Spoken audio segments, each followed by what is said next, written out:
2022년에는 거의 한 달에 한 번꼴로 참사가 일어나갖고 저희가 한 달에 한 번꼴로 추모제를 지냈어요. 그래서 제가 이제 오늘 이 자리를 마련하고 이 펀즈를 소개하려고 하는 게 사실은 그런 이유이기도 합니다.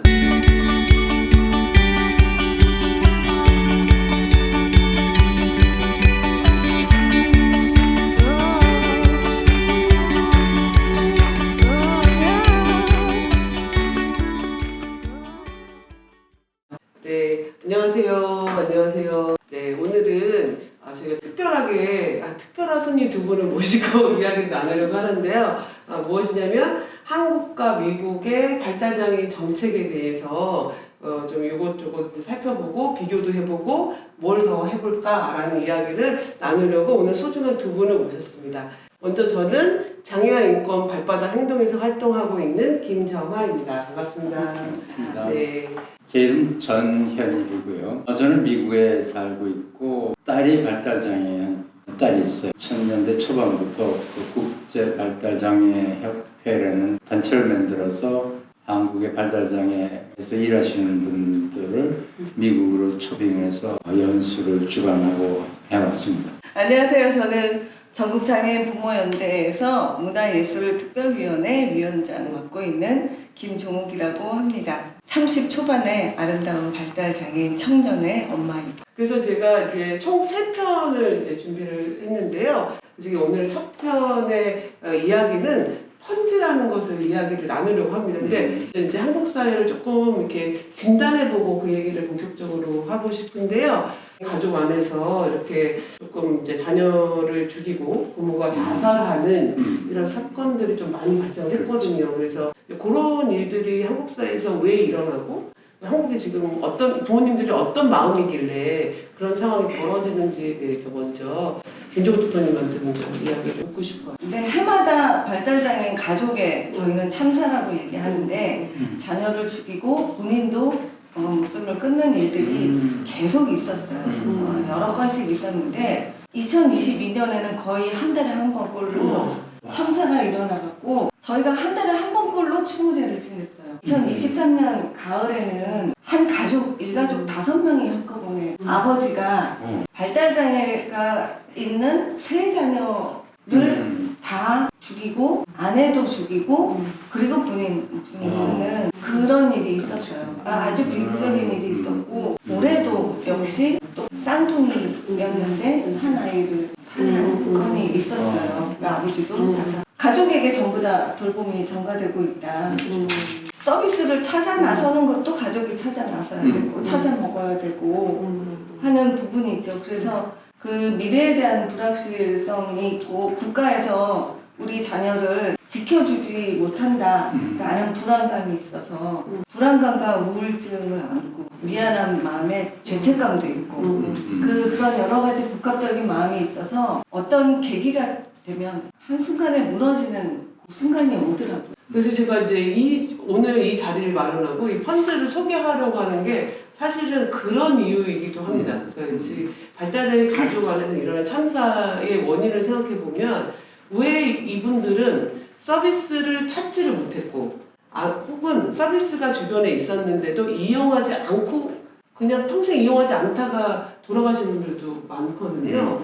그럼 왜 국가는 그분들에게 지원을 하지 않았는가? 혹은 그 사람들은 왜 지원을 받지 않았는가? 그리고 그런 것들이 전혀 없는 상태에서 혼자 해결하려다가 결국 그 벼랑 끝에 몰렸는가? 이제 이런 생각을 하게 될 때 미국에서 선생님께서 이제 펀즈를 소개해 주셔가지고 이게 혹시 대안이 되지는 않을까라는 고민 때문에 이제 좀 이렇게 한국 사회 소개하고 싶다 이래서 이제 잘 만들었는데요. 그래서 지금 제가 펀즈 이렇게 계속 얘기하고 있는데 그것이 무엇인지 우리 전 선생님의 또 이야기를 듣도록 하겠습니다. 네. 김정은 선생님이 말씀하셨듯이 PUNS가 이제 그 영어의 약자인데 그 뜻은 그 서비스 대기 리스트, 관리 방법, 관리 절차, 대기 리스트 서비스를 받기 위해서 대기하는 그 사람이 많은데 그 대기 리스트 어떻게 관리를 할지 위기에 처해 있는 사람은 어떻게 발견하고 서비스 해줄지 이런 그 주정부의 관리 정책이죠. 근데 이제 그 서비스를 신청하는 시기가 이 서비스가 나오는 시기는 이제 18살 이후부터 되거든요. 근데 학령기에 서비스를 신청해 놓을 수가 있어요. 미리 신청하는 거죠? 그러면은 학령기가 끝나자마자 그 신청 기간이 딱 거기서부터 되는 거예요. 그래서 5년 내로 신청한 서비스를 해줄 수 있도록 그렇게 돼 있어요. 그냥 5년을 넘기면 안 되는 거죠. 그리고 위기가 생겼을 때 위기 중에 하나는 부모의 한 사람이 75세 이상이 된다. 아니면 이혼했을 때, 아니면 부모가 파산, 그러니까 부양하는 사람이 파산했을 때, 그럴 때 이제 그게 위기가 되는 거예요. 그러면 그 사람한테 제일 먼저 우선적으로 서비스를 주게 되죠. 그렇지 않으면 5년을 기다려야 되고, 기다리다가 서비스 이제 내 차례가 돼서 그 받을 차례가 돼서 예산이 책정이 돼서 통보가 오잖아요. 그 통보가 오면은 다시 그때 또 인터뷰를 해요. 가정에서 집에 있으면서 서비스를 받을 것인지 아니면은 나가서 독립적으로 살면서 서비스를 받을 것인지 이런 걸 이제 결정. 기금이 일단 한번 나오잖아요. 그래서 받을 자격이 있어 받기 시작하면은 그 기금은 평생. 그 우리 부모님들이 그 왜 무슨 서비스 받을 때마다 그 서비스가 예를 들어 평생 교육기간 이용하는 것도 5년. 그러니까 딱 기한이 정해져 있거든요. 이게 가장 핵심이 되는 게 저희가 항상 그걸 느끼는데 대한민국 사회는 지금 각자 도생하는 사회다. 모든 서비스를 우리가 찾아 먹어야 되는 거예요. 마치 너무 많은 사람들이 이 서비스를 가져가면 비용이 들까봐 숨겨놓은 것 같다는 느낌이 들 정도예요. 펀드를 통해서 대기하고 있다가 5년 내 무조건 5년 내에 받을 수 있는데 긴급한 상황이 발생하면 먼저 받을 수 있고 그렇다. 그때 여기서 말하는 그 서비스 내용이 도대체 뭘까? 그 기회는 한 달에 이제 2,800불 정도가 나오는데 그걸 매달 다 못 쓰고 있어요.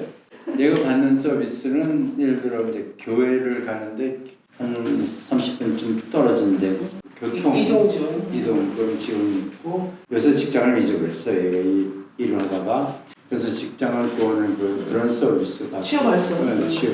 그리고 얘가 좀 문제가 되는 이제 얘가 화를 잘 내거든요. 그래서 화를 컨트롤할 수 있는 그런 상담 받고 그리고 이제 그 일주일에 한 번 그 스태프가 와서 방문해서 같이 그 요리도 같이 하고 얘기도 하고 이런 일을 했죠. 선생님 말씀 들어보면은 이제 펀드가 그래서 이제 발달장애를 조사를 해서 서비스 대기 리스트를 만들고 그래서 5년 안에 서비스를 주고 그런데 그 서비스는 과거에는 시설을 위주로 한 서비스였지만 그게 아니고 집과 지역 사회를 기반한 서비스라고 하는 영역 안에서 서비스를 받게 한다라고 말씀 주신 거잖아요. 근데 그런 게 있다면 미래에 대한 불안감이 일단 해소가 되는 거잖아요. 그리고 또 한 가지 그 주정부에서 예산을 세울 때 이게 지금 필요한 게 몇 퍼센트 정도 예산이 되고 있다. 이 정도를 분명히 알게 되는 거죠. 그래서 5년 내에 이걸 완전히 우리가 커버를 해야 되니까 예산을 어느 정도 매년 증가시켜야 되는지 이런 것도 알고. 근데 그런 데이터가 없으면은 이 예산을 세웠을 때 이게 얼만큼 커버하는지 모르는 거죠. 그래서 그런 주정부에서 그런 용도로도 이제 이걸 쓰는 거죠. 우리는 거꾸로 정해요. 전체 복지부 예산이 얼마, 그 중에 장애인 복지 예산 얼마, 그 중에 발달장애인 예산 얼마, 그 중에 이 사업에 쓸 수 있는 예산 얼마, 몇 명? 그러니까 그거를 단가로 산출 단가로 몇 명, 그러니까 이게 밑에서부터 이 서비스가 필요한 사람이 어느 정도가 있느냐, 그래서 그 예산은 어떻게 세울 것이냐가 아니라 실행으로 정해진 파이 있으니까 사람들이 필요하든 말든 상관없이 그냥 너희한테 배정된 파이는 요만큼이야. 그렇죠. 그래서 거기 안에서 모든 걸 짜게 이렇게 하는 거거든요. 근데 그런 의미에서도 이 제도가 좀 도입이 되면 굉장히 다를 것 같고, 저는 이런 게 한국에 이제 도입이 돼서 그 발달장애인 부모님들 입장에서 이런 게 신청이 돼서 향후에 5년 안에는 어쨌든 국가가 부양 의무 책임이 국가로 이제 넘어가는 거야라고 했을 때 이제 부모가 느끼는 그 불안감과 진짜 끝도 없는 걱정이 물론 이제 그냥 일반적으로 부모로서의 걱정 말고 이제 그런 걱정이 어느 정도 그래도 해소가 되지 않을까 이런 생각을 좀 하게 되네요. 마음 편히 살 수 있을 것 같아요. 그게 딱 안전하게 삶이 존중받는 삶이 가능하다라고 딱 눈에 보이는 계획표가 딱 나와주면 그다음에 부모는 나의 삶을 또 다르게 그렇죠. 설계할 수도 있잖아요. 다른 계획을 할 수도 있고. 제가 그 두 분을 모시고 오늘 펀즈 얘기를 나눴던 게 이제 한국에서도 발달장애 부모님이 뭐 눈을 아프거나 뭐 사고가 나거나 어떤 상황에 처했을 때 혹은 또 먼저 좀 하늘나라로 가셔야 될 때도 마음 편히 가실 수도 있거나 혹은 또 지금 현재 이제 아드님이 30이 넘었다고 하셨잖아요. 이때도 이제 계속 내가 부양 책임에 대한 고민을 끊임없이 하고 있잖아요. 모든 한국의 발달장애 부모님 그러실 텐데 한 10대부터는 이제 이 자녀가 20대가 넘으면 이제 독립적으로 살 거야 라고 하는 사회, 그게 내 부담으로 안 오는 그런 좀 사회가 됐으면 좋겠고 그건 발달장애인들도 그것을 원할 것이다 그렇게 생각이 듭니다. 그래서 오늘 또 첫 번째 이야기를 잘 나눠주신 두 분께 감사드리면서 오늘 자리 마치도록 하겠습니다. 감사합니다. 네.